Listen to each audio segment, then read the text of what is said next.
Hello my dear friends, thank you for watching this short video. My heart's inspired to do this following a tutorial webinar that we had this afternoon with our senior novices who are preparing themselves to take their vows on December the 8th this year. And the work that we're doing is really rooted in the amazing teachings of Teresa of Avila, the interior castle. And Mansion 2 is quite in-depth and thorough, and she doesn't leave any stones unturned, but the word that really hits the solar plexus is the word surrender. What does that word mean to you? You hear many people say in ministry, I've surrendered my heart to God. But then a few years down the track, they take it back. They take it back. And then I surrender, but on my terms, God. And that's one of the problems today in ministry. So many, and it sounds judgmental of me, but it's not, because I'm basing my heart sharing with you from the many, many years of supporting nurses, priests, vicars, nuns. When I ran a retreat centre and a respite unit in North Wales, where I gave up my own free time, where I funded that centre by working full-time night duty. Now, I'm not wanting you to patronise me, it's what I was guided to do.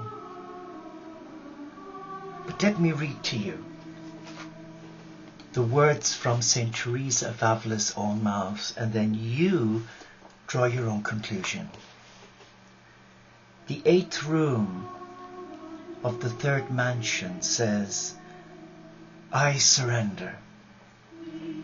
Dear God, there is only one thing that I need to say. I surrender my life into your love and trust. My life has always been in your hands. How could it be otherwise? You could call me home to you now, but you have kept me here on this earth because I have much work yet to do. I embrace this mystical path. I release the illusion that I direct my life's path. I am ready to let my soul lead the way. I surrender. I surrender. And a moment of contemplation is asked for here by Teresa of Avila, a great doctor of the church, but she paid the price for her service to God. She was even challenged by her own sisters for daring to ask them to come back to their heart. Even the church fathers gave her a tough time. She says, with your surrender, you mark a turning point in your soul's journey. Your entry into the 4th mansion is a transitional passage in your consciousness. Your interior life will deepen and your exterior life will change. Your soul will call you more deeply inward as its presence, its voice, and its grace become ever more tangible. And she concludes with a beautiful exit prayer. I am a channel of grace. As I leave my castle, grace surrounds me and protects me. I enter my life and the world under the blessing of God, and I remain open to receive guidance from my soul. I need to read those words, if not to you, for myself, because I remember on the 8th of December 1968, I was a young monk, very inexperienced, when I gave my life to God, when I took the 3 vows of poverty, celibacy and obedience. And the words of St. Benedict to his novices of Monte Cassino are still ringing in my ear. It takes a minute to say the vow, but it takes a lifetime to live them. And I know there have been times in my life when I've said, I surrender, Lord, to your will. But I found through human nature, my own stubbornness of heart, my indecisiveness, the times when I panicked, when I was ill, that I began to wallow in my own stuff. And slowly but surely, the I surrender, God, to your will was eroded, and it was really replaced with I surrender on my terms. I feel ashamed sharing that, but it's my truth. And there's no point pretending otherwise. I found it within our own community. Members join with such enthusiasm. There's excitement, and you're almost like a little child around a Christmas tree. You're excited for them because they have found their path and God led them to us to share their gifts with us and hopefully our gifts with them. But then over a period of time, you notice a change where they allow personal issues, family issues, work-related issues take away their peace. And on some occasions you see the symptom of, I surrender, God, but on my terms. We've even had it with monastics who took the vows to God, but then you wonder what happened to them. They disappear and then suddenly they come back and then they disappear again. And when you actually ask them in love, where your heart is guided by the Master, the Beloved, to ask them, are you still a monastic? There's no contact with them. They rarely take place of heart. They very rarely join you for prayer. And their communication is limited. Sometimes it's how they're feeling. But you don't base your monastic vocation on pure feeling. That's where discipline comes in. And then you get comments like, well, I need to think about it. And I think, how disrespectful is that? You make a covenant with God to live the life as a bride of Christ, and then you have to go away and think about it. You thought about it when you made the vows, but if the vows are too great a burden for the heart, then you ask to be released of them, because a vow is a sacred promise, and under the laws of karma, it's binding if it's said in the presence of 1, 2, or 3 people. And people forget that. But let's come back to the word surrender.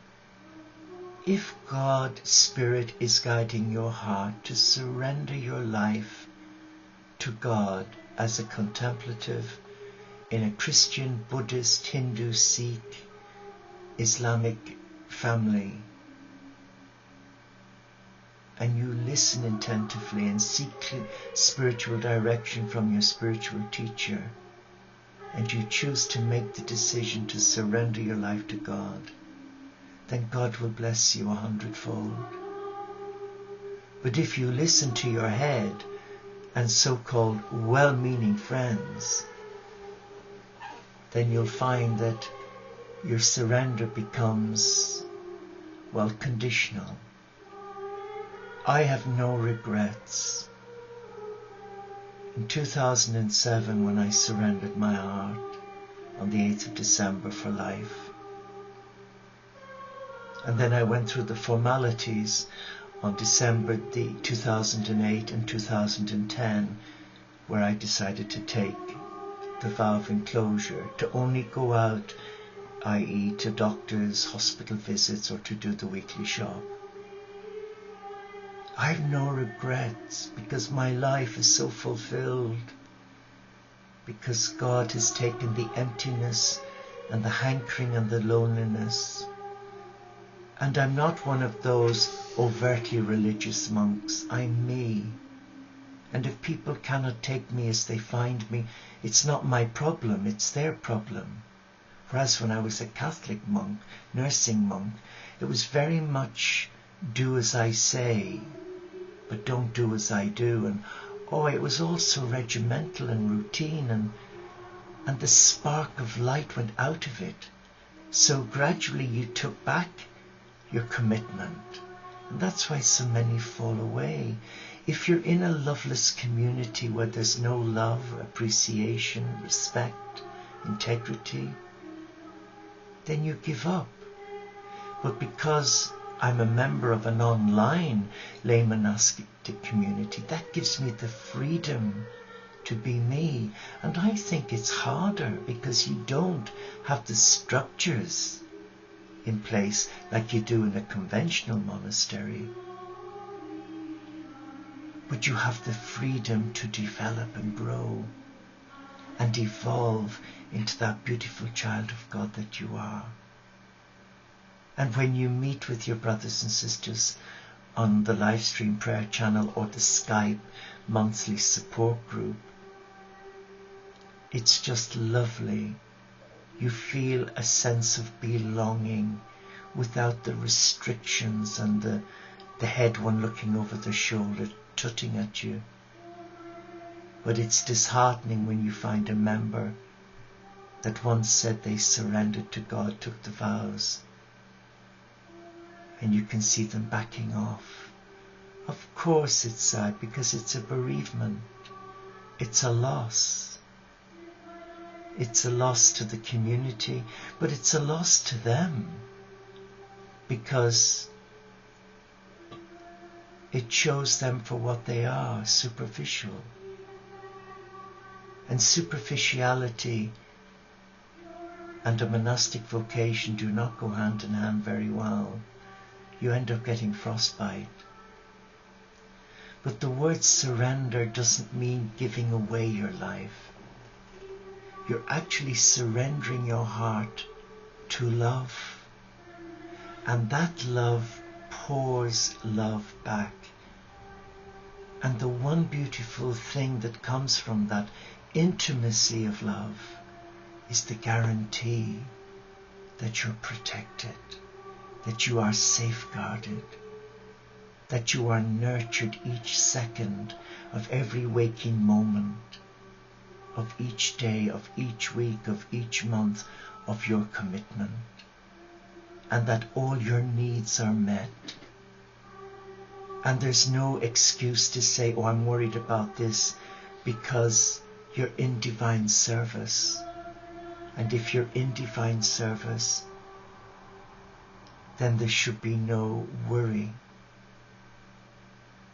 You bring your worries to God, you leave them there with God, and you trust. You can't have your cake and eat it. You can't say, I surrender, and allow the dramas of the world eat away at your soul. The soul is, your heart is the gateway to your soul, your interior castle. And that is the gateway to God. And if you're truly sincere and not disingenuous, and you say you surrender to God, then you surrender everything, your wallowing, your doubt, your guilt, your self-hate, all those things that niggle away at you. And they do niggle away at you, even now. I mean, I'm 65 in a matter of weeks, and I think, where's my life gone? If I knew then as a young nursing monk what I know now, would I be a better religious for it? I don't think so. I think I had to go through the pitfalls, the ups, the downs, the knocks. But there's one thing for sure. When I did take my vows, I don't remember reading the words when Mother Olivia witnessed them with Sister Teresa. because I wept that much. But I didn't weep for the sake of impressions. I wept because I'm so in love with God. And I realize that only one thing matters in my life: to know that I'm working within the will of God, that I'm doing God's will, not my own. But again, I can't do it on my own. I need God's help every second of every hour of every day, because I'm human, and in my humanity the temptation to fall down, to give up and give in is still there. It doesn't go. But then I'm always brought back by the voice of Spirit. What did you say when you took your vows and consecrated your life to God? You said, I surrender all that I am, all that I have, all that I could ever become, to God in divine service for peace. So if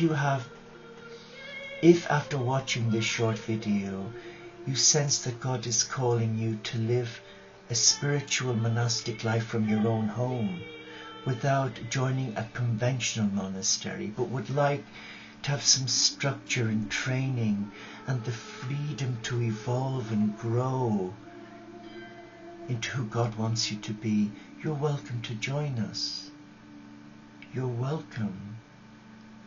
But if you're wanting to come and join us but on your terms, then I'm sorry, we couldn't invite you. It's all or nothing. You either give of yourself or don't bother. It's like if you married someone. When you take those vows, it's for better or for worse, for richer or for poorer. You don't say, oh, I'll marry you for 12 months and then I'll divorce you. You marry your husband or wife and you make that commitment for life. But today it's so easy, isn't it, to get a divorce. That's why it's important to know what your heart is saying, not your head. So coming back to the word, I surrender. To me, I've turned that round. For me to receive unconditional love and total acceptance, God is asking me, am I willing to surrender to receive all of that? And I say, yes, I am. Yes, I am. So let us conclude with the lovely prayer of Teresa of Avila. I cross the bridge into the silent bliss of my castle. I close the drawbridge and forbid all outside influences from entry into this holy place that is my soul. Here in my castle I am alone with God. Under God's light and companionship, I discover the depth and beauty of my soul. I embrace the power of prayer. I open myself to divine guidance. I surrender myself to become as a channel for grace, healing, peace and service to God as God directs my life. And there's nothing there about as my ego directs my life. It's a life devoid of self. It's a life totally and absolutely committed to love. God's love, not self-love. If my words have inspired you to revisit your own personal thoughts, then I thank God.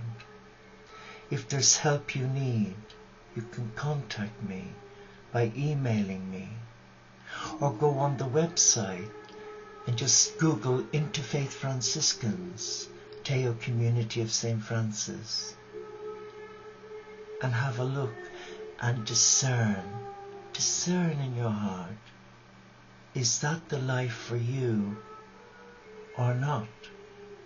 And if it is, then know we will help you. But always listen to your heart. It's your teacher. It is the gateway to your soul, your higher self, which is the gateway to God, Nirvana. Namaste, Shalom, Inshallah Pax et Bonum, Om Shanti, Solo de Caritas, Salam Alaikum, peace. And can I put in a P.S.? Will you pray for this old monk, that he remains totally surrendered to God's love? Bless you for that.